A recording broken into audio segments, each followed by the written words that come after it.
जी, Punjab university के test के लिए आप लोगों को जो फिजिक्स का पोर्शन है उसको कैसे तैयार करना है, इसको जरा आप लोगों ने गौर से बातों को सुनना है। सबसे पहले तो आप लोगों को अपनी जो टेक्स्ट बुक है ना बच्चों, पहला पॉइंट ये है कि आपकी टेक्स्ट बुक जो एफएससी की आप लोग पढ़ते हैं, ठीक है, पार्ट 1 और 2, ये दोनों टेक्स्ट बुक की आप लोगों ने दो चीजें लाजमी करनी है।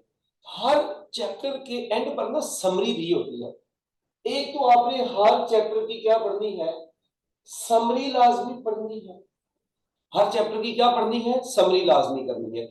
और दूसरे नंबर पर आप लोगों ने हर चैप्टर की फॉर्मूला शीट याद कर लेनी है। ये पेपर में एमसीक्यूज मुश्किल नहीं होते, नहायत आसान एमसीक्यूज होते हैं। आप लोगों ने ये नहीं समझना पता नहीं बहुत पेपर मुश्किल होगा। ये जो बेसिक बेसिक चीजें हैं ना, बस आप लोग अगर वो अच्छे तरीके से करेंगे आपके ये 20 के 20 एमसीक्यू सही हो सकते हैं। ये इतना आसान पेपर होता है। फॉर एग्जांपल मैं आपको एग्जांपल देता हूं। पेपर में एक क्वेश्चन आ जाता है जी, what are SI units of force. अब ये आप छोटे छोटे जब होते थे तब से आप पढ़ते आ रहे हैं कि फोर्स का एसआई यूनिट क्या होता है, न्यूटन होता है। वर्क का एसआई यूनिट क्या होता है, जूल होता है। टाइम का एसआई यूनिट क्या है, सेकंड है। करंट का एसआई यूनिट क्या है, एम्पियर है। इंटेंसिटी ऑफ लाइट का एसआई यूनिट क्या है, कैंडेला है। टेम्परेचर का यूनिट क्या है, केल्विन। तो ये ऐसे छोटे छोटे जो एमसीक्यूज हैं ये पेपर में वहां पर आपसे पूछे जाते हैं। तो वो भी हम इंशाल्लाह एमसीक्यूज को डिस्कस भी करेंगे। हाँ, जो 3-4 टिपिकल होते हैं उन टिपिकल एमसीक्यूज को भी इंशाल्लाह हम लोगों ने डिस्कस कर देना है। ठीक है, तो पहली बात तो ये हर चैप्टर की समरी और हर चैप्टर की फार्मूला शीट। यहां पर मैं आपको क्लास में अब क्या बताऊंगा, दूसरी बात जो मैं आपको बताने लगा हूं, हम ड्यूरिंग क्लास क्या काम किया करेंगे। मैं आपको ड्यूरिंग क्लास दो चैप्टर्स की या एक चैप्टर की जो भी जितना उसकी लेंथ होगी उसके लिहाज से ड्यूरिंग क्लास आपको मैं उस चैप्टर के जो फॉर्मूला शीट है, formulas plus important points for the MCQs वो आप लोगों को करवाऊंगा। ठीक है, और उसके बाद आप लोगों को जो मैंने काम देना है जो आप लोगों ने घर में करना है बैठ के, उसमें मैं आप लोगों को एमसीक्यूज प्रोवाइड करूंगा। ठीक है, एमसीक्यूज विद उनके सॉल्यूशंस, वो सारे उनके जो सॉल्यूशन होंगे उनकी वीडियो आपको हो सकता है मैं वीडियो लेक्चर एक अलग से सेंड कर दूं उसका, आप वो वीडियो सुन लेंगे, उसमें एमसीक्यूज भी साथ होंगे, उनकी आंसर की भी साथ ही होगी, उनके सॉल्यूशन भी साथ होंगे। ठीक हो गया, तो ये बस बेसिक चीजें होंगी जो आपने करनी है, तो आपका पंजाब यूनिवर्सिटी का एंट्री टेस्ट का फिजिक्स का पोर्शन कंप्लीट हो जाएगा। ठीक है, तो अब जो चैप्टर हमारा जो पहला चैप्टर है, अपनी जो टेक्स्ट बुक है आपकी, ठीक है, जो आपकी पंजाब बोर्ड की टेक्स्ट बुक है, ठीक है, वो टेक्स्ट बुक आप लोगों ने लाजमी अपने पास रखनी है। ठीक है, और उस टेक्स्ट बुक की समरी और फार्मूला शीट तैयार करते हैं। लेकिन अब हम चैप्टर नंबर 1 है, जैसे अब मैं आपको बताता हूं चैप्टर नंबर 1 जो है ये है मेजरमेंट्स से रिलेटेड। ये किससे रिलेटेड है, मेजरमेंट से रिलेटेड है। अपने रजिस्टर कॉपियां पेन निकाल के रखो, शूटर शूटर लिखनी है साथ साथ बातें, ठीक है ना। अच्छा, मेजरमेंट्स जो आपका चैप्टर है, इस मेजरमेंट्स के चैप्टर में सबसे पहला जो क्वेश्चन पूछा जाता है वो फिजिकल क्वांटिटीज का पूछा जाता है। वो सबसे पहला क्वेश्चन बच्चों किसका पूछा जाता है, फिजिकल क्वांटिटीज का पूछा जाता है। तो अब आप लोगों ने पढ़ी हुई है कि all measurable quantities are called physical quantities, ये तो हर बच्चे को पता है। फिर फिजिकल क्वांटिटीज कितनी तरह की होती है, दो तरह की होती है, आपने पढ़ा था इनकी कैटेगरीज दो हैं, बेस क्वांटिटीज और दूसरे नंबर पर कौन सी आती है, डिराइव्ड क्वांटिटीज आती है। अब बेस क्वांटिटीज की तादाद कितनी है, बेस क्वांटिटीज की तादाद है 7 और डिराइव्ड क्वांटिटीज की तादाद है इनफाइनाइट, बहुत ज्यादा है। अब ये जो 7 बेस क्वांटिटीज है आप बचपन से पढ़ते आ रहे हैं, ठीक है ना। जो अब जो आपकी ये जो बेस क्वांटिटीज है, length, mass, time, electric current, temperature, amount of substance, ठीक है, तो ये जो मतलब ये 7 जो टेबल है इसका बुक का, वो आप लोगों ने अच्छे तरीके से याद कर लेना। पेपर में एमसीक्यू पूछ सकते हैं which of the following is not base quantity, तो जिसको 7 आती है वो देख ले 7 के अलावा वाली कोई लिखी हुई है तो इसका मतलब वो बेस नहीं होगी। ठीक है, अगर वो कहते हैं डिराइव्ड बताएं, तो अगर 3 ऑप्शन उसने बेस की लिखी है, एक डिराइव्ड की लिखी होगी, तो वो आपको जिसको बेस आती होगी वो बता देगा कि ये तो बेस है, ये वाली एक ऑप्शन ऐसी है जो डिराइव्ड है। तो ये इस तरीके से आप लोगों ने इसको कर लेना। हाँ जी, जो डिफरेंट बोर्ड्स के बच्चे हैं कोई मसला नहीं है, आपके पास जो सी भी बुक है ना, हर तकरीबन जितने भी सिंध बोर्ड के या जितने भी हमारे बोर्ड्स हैं, इन बोर्ड के जो टेक्स्ट बुक्स हैं इनकी, वो उन टेक्स्ट बुक के लिहाज से ही तैयार करें। तकरीबन 90% सिलेबस हर बुक का सेम ही है, तो इसमें आपको परेशान होने की जरूरत नहीं। कुछ बच्चे परेशान हुए हैं, ठीक है, कि हम अपनी बुक, मैंने भाई टेक्स्ट बुक बोला है, ठीक है, मैंने पीडीबी नहीं बोला, मैंने पंजाब टेक्स्ट बुक नहीं बोला, ओवरऑल टेक्स्ट बुक बोला जो आपकी लगी हुई है, आप उसी से जो है समरी और एमसी वो अपना फॉर्मूला, ठीक हो गया। अच्छा, और कोशिश यस। करें चैटिंग कम, और ये जो चीज है ना जो बताने जा रहे हैं इसको ज्यादा समझिए, है। अच्छा जी, इसके बाद अब जो फिजिकल क्वांटिटीज हैं, ठीक है, ये आपको बता दिया बेस और डिराइव्ड है। फिर उसके बाद बच्चों फिजिकल क्वांटिटीज के बाद वो ना जो इसमें असल क्वेश्चन बनता है वो बनते हैं यूनिट्स, सिस्टम इंटरनेशनल यूनिट या इंटरनेशनल सिस्टम ऑफ यूनिट्स, या हम इसको कहते हैं जी सिस्टम ऑफ यूनिट्स पहले बोलते हैं। अब ये जो सिस्टम ऑफ यूनिट्स हैं, इनमें से हम जो एक सिस्टम जिसके बार बार पेपर में एमसीक्यूज देखे गए हैं, हम हर साल पेपर्स देखते हैं जब उनके, तो हमें एमसीक्यूज नजर आते हैं, तो हम कहते हैं, बच्चे खुद आकर कहते हैं सर जी हलवा पेपर था, एमसीक्यूज बड़े बम थे, हैं। तो अच्छा, अब वो जो सिस्टम ऑफ यूनिट्स हैं उनमें हम एक जो सिस्टम पढ़ने जा रहे हैं जो इंटरनेशनल सिस्टम है, इसको ऐसे ही सिस्टम बोलते हैं। इस सिस्टम में जो बेस यूनिट्स हैं, आपको पता है जो बेस क्वांटिटीज उनके यूनिट्स, लेंथ का यूनिट मीटर, अब ये छोटी छोटी चीजें हैं, लेंथ का यूनिट मीटर, टाइम का यूनिट सेकंड, करंट का यूनिट एम्पियर, इस तरह वो बेस यूनिट्स आप लोगों ने याद करते हैं, ठीक है, जो बुक में वो टेबल भी बना हुआ है। एक तो आप लोगों ने इनके बेस यूनिट्स याद करने हैं, नंबर वन। नंबर टू, जो डिराइव्ड यूनिट्स लिखे हुए हैं वो आप लोगों ने अच्छे तरीके से देख लेने हैं, और उसके बाद दो और लिखे हुए हैं सप्लीमेंट्री यूनिट्स। अब सप्लीमेंट्री यूनिट्स जो होते हैं वो दो होते हैं, ये आप लोगों को यहीं पे बता देता हूं। सप्लीमेंट्री यूनिट्स होते हैं रेडियन एंड स्टी रेडियन, रेडियन एंड स्टी रेडियन, ठीक है, ये सप्लीमेंट्री यूनिट्स है। अच्छा, जो डिराइव्ड यूनिट्स है उनमें आपको पता है न्यूटन भी आता है, जूल भी आता है, वाट भी आता है, ठीक है, इसके अलावा कूलम भी आता है, करंट वो इलेक्ट्रिक चार्ज का यूनिट होता है, वगैरह वगैरह। जबकि बेस यूनिट्स में मीटर, ठीक है, फिर उसके बाद किलोग्राम, सेकंड, एम्पियर, ठीक है, ये करंट का यूनिट हो गया, कैंडेला, केल्विन, और उसके बाद है मोल, ठीक है, ये सात बेस यूनिट्स हैं। अब वो एमसीक्यू आपसे पूछते हैं बताइए कौन सा ऐसा जो बेस नहीं है, वो मैंने आपको पहले ही बता दिया। डिराइव्ड बहुत सारे होते हैं, मैंने उनमें से कुछ लिख दिए, न्यूटन, जूल, वाट, कूलम वगैरह वगैरह, पास्कल, ठीक है। और ये जो स्टी रेडियन, जो स्टी रेडियन और स्टी रेडियन है, ये दो सप्लीमेंट्री यूनिट्स है। अब ये तो हो गई यूनिट्स के बारे में बात, बस इतने की वो आसान आसान सवाल पूछता है, बहुत ज्यादा डेप्थ में वो नहीं जाते, ठीक है। उसके बाद अब आप लोगों से किसी भी क्वांटिटी के यूनिट पूछे जाए ना, फॉर एग्जांपल आपसे पेपर में वो पूछ लेता है जी आप लोगों ने यूनिट बताने हैं किसके, मोमेंटम के यूनिट बताएं। अब वो कहता है जी what is SI unit of momentum, ये मैंने कई दफा पेपर में एमसीक्यू देखा है, मोमेंटम हो गया, टॉर्क हो गया, वर्क हो गया, पावर हो गई, अच्छा ऐसे। अब मोमेंटम आप सबसे पहले लिख लें उस क्वांटिटी का फार्मूला, यूनिट निकालने का तरीका बताने लगो, जिस भी क्वांटिटी का यूनिट पूछा हो आप उसका क्या काम करें, फार्मूला लिख लें। अच्छा, जब आप फार्मूला लिख लेंगे, मजे की बात, अब जो मोमेंटम है इसमें एम जो है मैस है, मैस का यूनिट होता है किलोग्राम, और वी वेलोसिटी है, इसका यूनिट होता है मीटर पर सेकंड, तो किलोग्राम मीटर पर सेकंड जो है जी वो मोमेंटम का यूनिट आ गया, ठीक है। अच्छा, इसके बाद ऐसे ही अगर मैं आप लोगों से किसी और क्वांटिटी के यूनिट पूछता हूं, अब देखिए फॉर एग्जांपल आप पढ़ते थे F is equal to G m1 m2 over d square, ये आप लोगों ने फार्मूला पढ़ा हुआ, डिस्टेंस का स्क्वायर नीचे आता है ना, तो यहां से g बराबर रहेगा F d square divided bye m1 m2। अब फोर्स का यूनिट होता है न्यूटन, डिस्टेंस का होता है मीटर स्क्वायर की वजह से m स्क्वायर, और मास का होता है किलोग्राम, दूसरे मास का भी किलोग्राम। तो जब ये मल्टीप्लाई हो जाएगा तो ये बन जाएगा newton metre square divided by kilogram का स्क्वायर। तो ये ग्रेविटेशनल कांस्टेंट है, जो जी यहां पर है ये ग्रेविटेशनल कांस्टेंट है, तो आपसे ग्रेविटेशनल कांस्टेंट का यूनिट पूछा है तो वो भी आप बता सकते हैं। तो किसी भी क्वांटिटी का यूनिट पूछा हो आप उसका फार्मूला लिखें, उसके लिहाज से आप उसके यूनिट्स निकाल लें।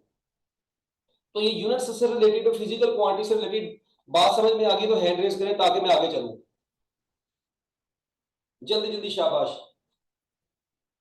और जीते रहो भाई, चलो जी, गुड है। अच्छा, अब अगली बात देखें जरा, ये तो हो गई ये यूनिट्स के बारे में बात, आपको रिकॉर्डेड लेक्चर ये भी मिल जाएगा, और इस चैप्टर के इस लेक्चर के अलावा आपको एमसीक्यूज बड़े बम्बू किस्म के दूंगा, ठीक है। आप पेपर में बैठे होंगे, आप खुद कहेंगे कि यार ये तो एमसीक्यूज वही है जो हमने क्लास में किए थे, ठीक है।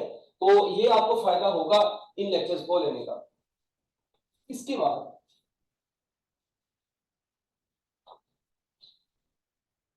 यूनिट्स के बाद ना, वो बचपन में आप लोगों ने वो सिग्निफिकेंट फिगर्स पढ़े थे, ठीक है, वो सिग्निफिकेंट फिगर्स के रूल में कोशिश करना, एक बार 9th क्लास में किसी बच्चे से समझ लेना है, अगर नहीं आते होंगे। वैसे तो मेरा ख्याल है सिग्निफिकेंट फिगर्स कब सेंड करेंगे जी, जो बम्बू एमसीक्यूज है ये आपको आपका जो व्हाट्सएप ग्रुप बना हुआ है, ठीक है, वो सर आसिम आपको मैं उनको दे दूंगा, वो आपको प्रोवाइड कर देंगे वो जो लेक्चर वीडियो होगा एमसीक्यूज वाली, ठीक है।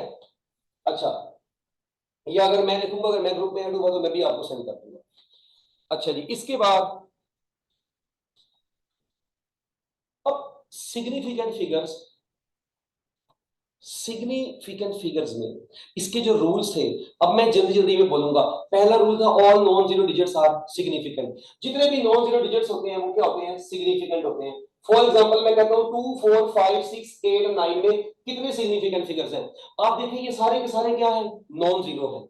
I mean for all subjects और फॉर ये वो हर टीचर ने आपको बताया होगा अपना, मैं आपको अपना बता रहा हूं कि आपको मैंने अपने सब्जेक्ट की तैयारी किस तरीके से करवानी है, ठीक है। तो ये अब 2 4 5 6 8 9, ठीक है। अब इसमें कितने नंबर ऑफ सिग्निफिकेंट फिगर्स होंगे, ठीक है। अब ये बच्चे आ रहे हैं यार, इनको ऐड कर दें साथ जरा। अच्छा, अब देखें 1 2 3 4 5 6, तो लो जी आपके पास आंसर आ गया कि इसमें 6 सिग्निफिकेंट फिगर्स हैं, ठीक है। इसके बाद बच्चों, अगर ये तो है all non zero digits are significant, दूसरा रूल है zero between significant figures it is itself significant. For example में 202 में कितने सिग्निफिकेंट फिगर्स हैं, अब ये जीरो जो है दो नॉन जीरो डिजिट्स के दरमियान में आ रहा है, ये जो जीरो है दो नॉन जीरो डिजिट्स के दरमियान में आ रहा है, तो लिहाजा ये भी सिग्निफिकेंट होंगे, तो हम कहेंगे इसमें टोटल सिग्निफिकेंट फिगर कितने हैं, 3 हैं, ठीक है। उसके बाद पुत्र साउंड प्रॉब्लम तो नहीं हो सकती, शायद ईयर प्रॉब्लम हो आपको है ठीक है। अच्छा, इसके बाद तीसरा rule, zeros to the left of non zero digit are not significant. ये देखें, हाँ ये जीरो, देखें zero to the left of non zero digit, ये देखें ये पहला नॉन जीरो डिजिट है, इसकी लेफ्ट साइड वाले जो जीरोस होते हैं ये सिग्निफिकेंट नहीं होते, तो लिहाजा इसमें टोटल सिग्निफिकेंट फिगर्स बाकी कितने बचेंगे, 1 2 3 4, तो हम कहेंगे 4 सिग्निफिकेंट फिगर्स है। ये सिग्निफिकेंट फिगर्स मैं इसलिए बता रहा हूं क्योंकि इनसे रिलेटेड भी एमसीक्यूज पेपर में देखे गए हैं। अच्छा, उसके बाद याद रखिएगा, अगर ये पॉइंट के बाद जीरो आ रहे हो, किसके बाद जीरो आ रहे हो, डेसिमल के बाद वाले जीरो सिग्निफिकेंट होते हैं, तो बच्चों इसका आंसर होगा, इसमें 3 जीरो ये एक ये, तो 4 सिग्निफिकेंट फिगर्स हैं इसमें भी। अच्छा, अगर अगर ये लिखा होगा 2000 लिखा हो, अब देखिए इसमें डेसिमल नहीं लगा होगा, अगर डेसिमल नहीं लगा होगा और राइट साइड वाले जीरो सिग्निफिकेंट नहीं होंगे, फिर इसमें एक ही सिग्निफिकेंट फिगर है, ठीक हो गया। ये सारे रूल मैं आपको एग्जांपल के साथ बोल दिए, झूले लाल हो जाएंगे, ठीक है। अच्छा, उसके बाद नेक्स्ट जो इंपॉर्टेंट चीज है वो क्या, सर अपना नंबर स्क्रीन पर लिख दें, हाँ जी वो लिख देते हैं, बात मेरे देखें। अब यहां पर इसके बाद आप लोग एक चीज पे गौर करें, अभी जो रूल आपको बताए हैं वो, अगर लेट्स सपोज मैं कहता हूं बताओ 8000 किलोग्राम में कितने सिग्निफिकेंट फिगर्स होंगे, if least count is 10 kilogram, 8000 kilogram में कितने सिग्निफिकेंट फिगर्स हैं, अगर लीस्ट काउंट कितना है 10 केजी, तो देखें अब आप लोग जरा गौर से देखें, अगर आपको लीस्ट काउंट क्वेश्चन में दे देगा, आपने चुप करके उस वैल्यू को लीस्ट काउंट से डिवाइड करवा दें, आप 8000 को 10 से डिवाइड करें, आंसर बचेगा 800। अब इसमें आपने वो नहीं देख रहा कि राइट साइड वाले जीरो, जब आप ये रूल लगा के आगे हैं, आप इसको भी ना करें, बल्कि बस आप ऐसे देखें 8000 को 10 पे डिवाइड करेंगे 800 बचेगा, 800 में कितने डिजिट होते हैं, 3, तो 3 सिग्निफिकेंट फिगर्स आपका आंसर है, बात करें। तो ये एमसीक्यूज हैं जो कि पूछे जाते हैं पेपर के अंदर, मैंने आपको बताए हैं। अच्छा, इसके अलावा और ये सिग्निफिकेंट फिगर्स के अलावा एमसीक्यूज कौन से पूछे जाते हैं, सिग्निफिकेंट फिगर्स के अलावा बच्चों याद रखिएगा डायमेंशंस से रिलेटेड एमसीक्यूज बहुत पूछे जाते हैं पेपर में, हर पेपर में डायमेंशंस से रिलेटेड एमसीक्यूज लाजमी आते हैं, लाजमी, ये बात क्लियर तुम लोगों को बता रहा हूं, डायमेंशन से रिलेटेड सवाल पेपर में तुम्हें पहला या दूसरा ना नजर आए तो बात करना, ऐसा बम्बू तरीका यहाँ पे डायमेंशन वाला सुनिएगा। डायमेंशंस हम क्या काम करते हैं सर, टेक्स्ट बुक से समरी और फार्मूलास पढ़ लिए, पढ़ लें, हाँ जी बिल्कुल, मैंने पहले लिखा था वो इंग्लिश में ही लिखा था मैंने, है अरबी में तो नहीं लिखा था मेरा पुत्र, वो आपने पढ़ने हैं, ठीक है। अच्छा, अब देखिए लेंथ जो बेस क्वांटिटी है, लेंथ की डायमेंशन होती है, ठीक है, कैपिटल एल। मास की डायमेंशन होती है कैपिटल एम। टाइम की डायमेंशन होती है कैपिटल टी। ठीक हो गया। अच्छा, उसके बाद जो बच्चों करंट है, करंट जो करंट है उसकी जो डायमेंशन होती है वो ए होती है, एम्पियर। ठीक है। उसके बाद इंटेंसिटी ऑफ द लाइट, जो इंटेंसिटी ऑफ द लाइट होती है, बच्चों को नींद आ रही होगी इसलिए मैं कह रहा हूँ शुगर मेरा लगा देना। इंटेंसिटी ऑफ द लाइट का जो यूनिट होगा, ये जो डायमेंशन होगी, सी लिख के बेस में प्यारा सा छोटा सा हैंडसम सा डी लगा देना। ठीक है, ये कैंडेला। अच्छा, उसके बाद कौन रह गया है? उसके बाद रह गया टेम्परेचर। टेम्परेचर की डायमेंशन जुबानी आपको आनी चाहिए। ये स्क्वायर ब्रैकेट्स लगा रहा हूं, ये जो मैं ब्रैकेट्स लगा रहा हूं ना मेरा भाई, ये मेरा पुत्र स्क्वायर ब्रैकेट्स है। ठीक है, तो स्क्वायर ब्रैकेट्स में ये, अच्छा, स्क्वायर ब्रैकेट्स में लिखनी है। ठीक है, टेम्परेचर के बाद उसके बाद है amount of substance. Amount of substance जिसको आप मोल बोलते हैं, इसकी डायमेंशन होती है कैपिटल एन। तो ये आपने 7 बेस क्वांटिटीज की डायमेंशंस याद रखनी है, इनसे आपको बड़ा फायदा होने वाला है। ठीक है, अब यहां पर जरा गौर से देखिएगा एक बात को, ये जो लेंथ है ना, लेंथ, इस लेंथ की और ये वेवलेंथ की भी डायमेंशन आप पूछेंगे यार वेवलेंथ, मेरा पुत्र दुनिया जहान की जितनी भी लेंथ है, हर लेंथ की डायमेंशन एल है, वेवलेंथ है। अच्छा, मैं कहता हूं ब्रेथ है, मैं कहता हूं थिकनेस है, वो मेरा पुत्र जो भी है, ये है तो लेंथ है, मैं कहता हूं डिस्टेंस है, मैं कहता हूं डिस्प्लेसमेंट है, इन सब की जो डायमेंशन है वो एक ही है और वो है एल। ओके हो गया। अच्छा, फिर अब अगली बात जरा देखिएगा, अगर मैं आप लोगों, हाँ, इसके अलावा एक और मैंने एमसीक्यू देखा था, light year. Light year is also length distance. Light year का भी जो यूनिट होता है ये क्या होता है? मीटर होता है। लाइट ईयर होता क्या है? आपके एक्सरसाइज के न्यूमेरिकल का पहले पहले न्यूमेरिकल की लाइन में लिखा हुआ है, distance travelled by the light in 1 year is called light year. तो लाइट ईयर की डायमेंशन भी एल होती है, ये एमसीक्यू याद रख लेना। ठीक है, इसके बाद बच्चों नेक्स्ट जो बात है, ये तो हो गई ये बेसिक चीजों की डायमेंशन। अब आप लोगों को याद होना चाहिए, जिस भी क्वांटिटी की डायमेंशन निकालनी है, मेरी ये बात सुन लेना, ऐसी प्यारी प्यारी बातें उर्दू में भी लिख लेते होते हैं कई दफा। ठीक है, सुन लीजिएगा बात, जिस भी क्वांटिटी की डायमेंशंस निकालनी है उसका फार्मूला लिख लो, उसके फार्मूले में बाकी जो चीजें हैं उनकी डायमेंशन को सोल्व कर लो, आपके पास उस फिजिकल क्वांटिटी की डायमेंशन आ जाएगी। फॉर एग्जांपल, ऐसे थोड़ी बात बनती है, एग्जांपल के बगैर तो जिंदगी अधूरी है। ये लो, मैं कहता हूं वेलोसिटी, अब मुझे बताएं वेलोसिटी का फार्मूला होता है D over T, distance over time, या डिस्प्लेसमेंट ओवर टाइम, बट हम यहाँ पे वेक्टर या स्केलर नेचर को डिस्कस नहीं कर रहे। तो अब देखिए, जो डी होता है इसका यूनिट होता है मीटर, टाइम का होता है सेकंड। हमने यूनिट थोड़ी, हम तो डायमेंशन देख रहे हैं। तो डी डिस्टेंस है, डिस्टेंस की डायमेंशन क्या होती है? एल। और टाइम की क्या होती है? टी। तो ये जब ऊपर जाएगा तो बन जाएगा एल टी माइनस 1। तो स्पीड लिखा हो या वेलोसिटी लिखी हो, ठीक है, स्पीड लिखी हो या वेलोसिटी, डायमेंशंस क्या होगी?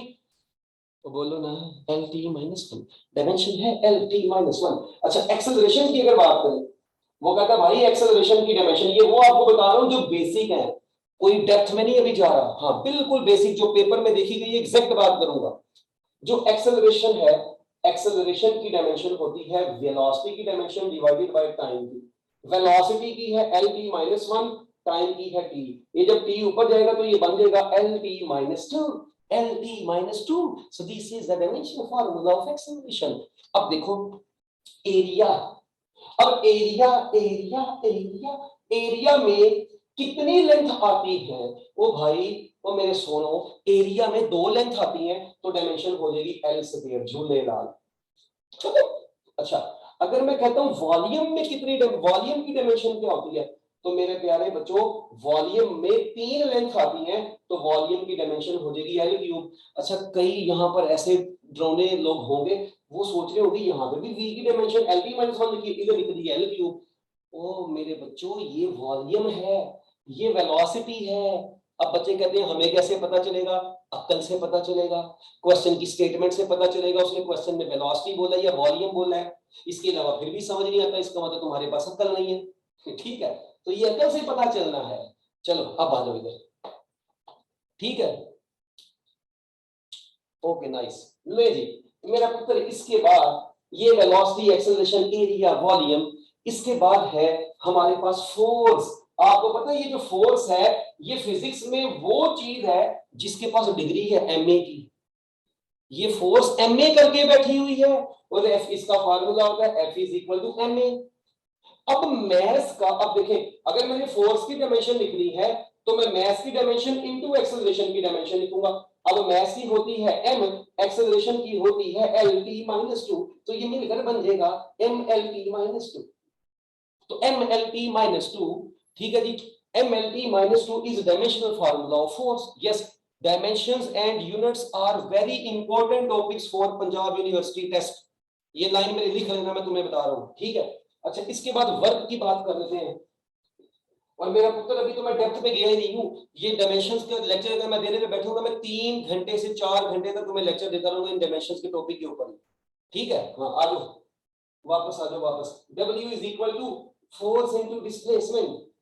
अब फोर्स की डायमेंशन होती है mlt-2 और डिस्प्लेसमेंट की होती है l, तो ये मल्टीप्लाई होकर बन गया ml²t⁻²। ठीक हो गया? ओके नाइस, रिकॉर्ड कर लिए, बहुत अच्छी बात है मेरा पुत्र, रिकॉर्ड करके रखो। अगर ना आया ना तो फिर ये भी याद रखना, फिर तुम्हारी लक खराब होगी, ठीक है। इसमें मेरा कोई कसूर नहीं होगा, ठीक है ना। जो इंपॉर्टेंट चीजें हैं वो तुम्हें बता रहा हूँ जो देखी है, और जो नहीं देख, अब जो आने वाला पेपर है मेरा पुत्र वो तो मैंने नहीं देखा है। अच्छा, इसके बाद अब मजे की बात आपको बताता हूँ। आपने बोर्ड के पेपर आज के देखे, फैसलाबाद बोर्ड का पेपर या कोई और बोर्ड के पेपर, वो यार बड़े बड़े अजीबोगरीब किस्म के एमसीक्यूज आए हैं उनके पेपर में। अच्छा, उनमें से एक एमसीक्यू आया हुआ था कि बताएं सेंट्रीपिटल फोर्स की डायमेंशंस क्या होती है। लो, तो मेरे बच्चों मेरी बात को सुन लो, इस दुनिया जहान की हर फोर्स की डायमेंशन mlt⁻² ही होती है। वो सेंट्रीपिटल फोर्स है, वो ग्रेविटेशनल फोर्स है, बेशक वो ग्रेविटेशनल फोर्स है, बेशक वो वेग है, बेशक वो टेंशन इन द स्प्रिंग है, इस दुनिया जहान की हर फोर्स की डायमेंशन यही होती है, याद रखना, ठीक है। अच्छा, उसके बाद वर्क। अब अगर वर्क की बात करें तो ये जो वर्क आपने पढ़ी है ना, वर्क की डायमेंशन ml²t⁻², ओ भाई यही वर्क की डायमेंशन जो है टॉर्क की भी होती है, यही डायमेंशन हीट की भी होती है, यही डायमेंशंस काइनेटिक एनर्जी की भी होती है, यही डायमेंशंस पोटेंशियल एनर्जी की भी होती है, यही डायमेंशन अपना वर्क हीट इंटरनल एनर्जी की होती है, ठीक है। कपल कपल की डायमेंशंस यही होती है। चैप्टर नंबर 12 सेकंड ईयर का याद हो तो सुनो, torsional constant, chapter number 14 galvanometer का टॉपिक था, उसमें ये टॉर्शनल कांस्टेंट का लफ्ज था, उसकी डायमेंशन भी ml²t⁻² होती है, तो ये याद रखिएगा। फिर एक चीज अब रह गई है, अब आप देख रहे हैं मैंने एक की डायमेंशन की, उसके साथ हमने 7-8 तीर निकाले हो, तो भाई यही चीज है जिसको आप लोगों ने अच्छे तरीके से समझना है। मेरा पुत्र तुम्हें रिकॉर्ड करने की जरूरत नहीं है, मैं हूं ना, मैं तुम्हें दे दूंगा लेक्चर, यार तुम लेक्चर एंजॉय करो। तू बेचारा टेंशन में बैठा हुआ, मैंने रिकॉर्ड कैसे करना, दुनिया आगे निकल गई, दुनिया चांद पे पहुंच गई, तो रिकॉर्डिंग के चक्कर में बैठा हुआ भाई। अच्छा, इसके बाद प्रेशर, प्रेशर का फार्मूला, ओ भाइयों, ओ भाई लोगों, प्रेशर जो होता है वो उसकी डायमेंशन निकालनी है तो ऊपर लिखनी है फोर्स की और नीचे लिखनी है एरिया की। अब फोर्स की होती है mlt-2 और एरिया की होती है l²। ये एक इससे हुआ बशीर, ये बचा नजीर, और ये बन गया ml-1t⁻²। क्या ख्याल है? ने ख्याल है? अब देखें, अब ये जो ml-1t⁻² है, यही डायमेंशंस होती हैं स्ट्रेस की, यही डायमेंशंस होती हैं यंग्स मॉडुलस की, यही डायमेंशंस होती हैं बल्क मॉडुलस की, यही डायमेंशंस होती हैं modulus of elasticity. Modulus of elasticity की डायमेंशन भी यही होती है। अगर ये पसंद नहीं आता तो कोई बात नहीं, इलास्टिक कांस्टेंट है, इलास्टिक कांस्टेंट की डायमेंशन भी यही होती है। फिर ओ भाई ओके, तो प्रेशर। अच्छा, फिर मजे की बात, एनर्जी डेंसिटी है, पढ़ी है ना सेकंड ईयर में, एनर्जी डेंसिटी की भी डायमेंशन यही होती है। ठीक हो गया। तो ये डिफरेंट फिजिकल क्वांटिटीज की जो डायमेंशंस आपके सामने लिखी हैं, मैं उम्मीद करता हूं कि डायमेंशंस का क्वेश्चन अगर आएगा आप सोल्व कर सकते हैं, और मैं उम्मीद करता हूं कि यही एमसीक्यूज आएंगे। ठीक हो गया, यही एमसीक्यूज अगर डायमेंशन से आएंगे तो आएंगे, अगर इसके अलावा कोई आएगा आपको मैंने मेथड बता दिया, आप उस मेथड से करेंगे। ये था हमारा चैप्टर नंबर 1 का ओवरव्यू पुत्र। अब बाकी इसके एमसीक्यूज की प्रैक्टिस, वो आपको एमसीक्यूज बकायदा सेंड होंगे, आप उन सारे एमसीक्यूज को अच्छे तरीके से कर लीजिएगा, आपका चैप्टर नंबर 1 खत्म हो जाएगा। कल हम अपने लेक्चर में चैप्टर नंबर 2 वगैरह स्टार्ट करेंगे। ठीक हो गया जी। किसी बच्चे का कोई क्वेश्चन है तो वो पूछ सकता है, मैं जो है वो आपको अनम्यूट कर देता हूं।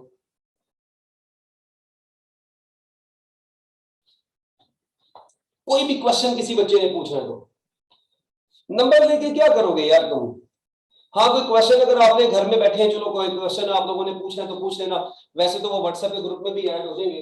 ठीक है, वो इतना मसला नहीं है। 032041772299।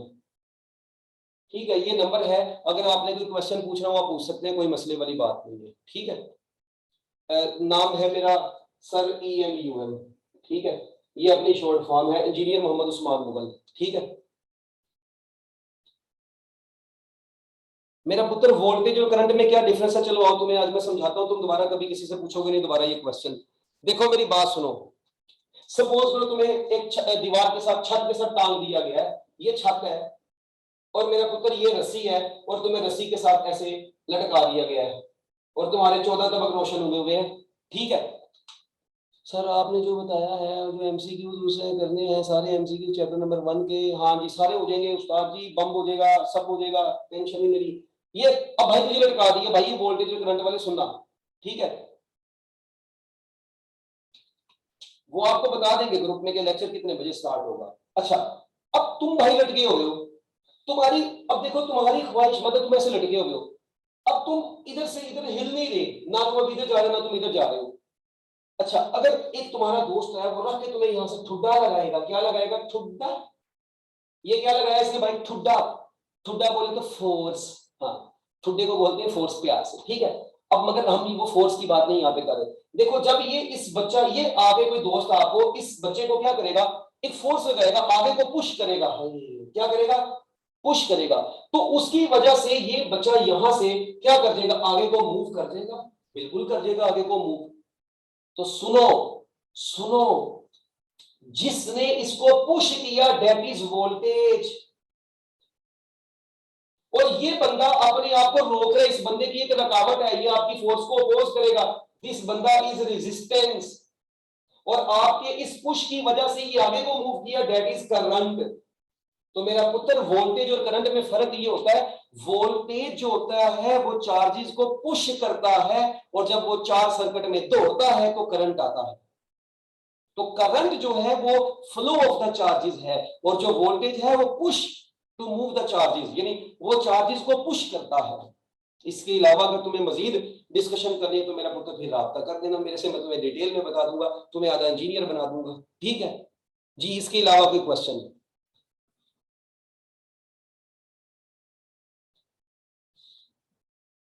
किसी बच्चे का कोई क्वेश्चन है तो वो पूछ सकता है। अगर आपको लेक्चर की समझ आई है तो जरा काइंडली ऐसे वो रिएक्शन वाला सेंड कर देंगे ना, तो मेरे को पता चल जाएगा यार। हाँ चलो, गुड हो गया। ठीक है जी, इंशाल्लाह कल मुलाकात होती है आप लोगों से। बाकी कोई चीज पूछनी होगी, बाकी जो आपको बताया वो इंशाल्लाह आपके ग्रुप में हम सेंड करवा देंगे। ठीक है जी, ओके जी बच्चों, बेस्ट ऑफ लक, अल्लाह हाफिज, अल्लाह ताला आपको कामयाब करे। अगर किसी को मेरी कोई बात बुरी लगी हो तो यार उसके लिए माजरत है, कोई बात नहीं, खैर है, चलता है, बच्चे बोर हो गए होते हैं बेचारे, पूरा पूरा दिन पड़े होते हैं, रात को जाग के उन्होंने पढ़ना होता है, मैंने कहा चलो थोड़ा इनको एक्टिव करवा दें, चाय की जरूरत नहीं पड़ेगी है। ठीक है, ओके जी, जी जी।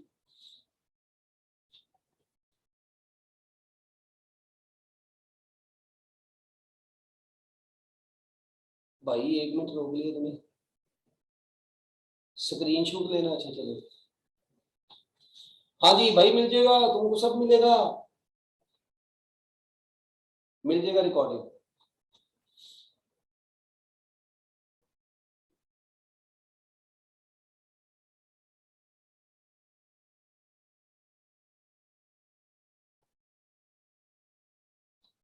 लें जी, अल्लाह हाफिज।